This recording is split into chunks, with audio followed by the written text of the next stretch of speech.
For years, we've followed the search for erased African-American cemeteries across the Tampa Bay area. Over the last 5 years, archaeologists have confirmed hundreds of graves under public housing, apartments, schools, businesses, even at MacDill Air Force Base. 10 Investigates' Emerald Morrow has covered all of these searches, and tonight she is the first to report a glimmer of hope amid a stalemate. When you go back in history and try to understand why people did certain things, it can be a futile effort. Because it's hard to understand why anyone would build atop a cemetery. In 2019, archaeologists began finding hundreds of graves from the erased Zion Cemetery under the Tampa Housing Authority's Robles Park Village apartments, also under a warehouse and towing lot along North Florida Avenue.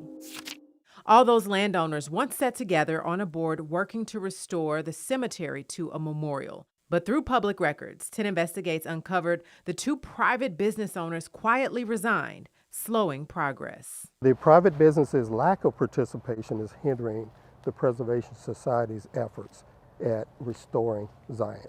But it's not hindering efforts to honor the site. There will be a historic marker placed on Florida Avenue along with a directional sign that will point toward the east and say Zion Cemetery and let people know, because thousands of people drive north on Florida Avenue every day.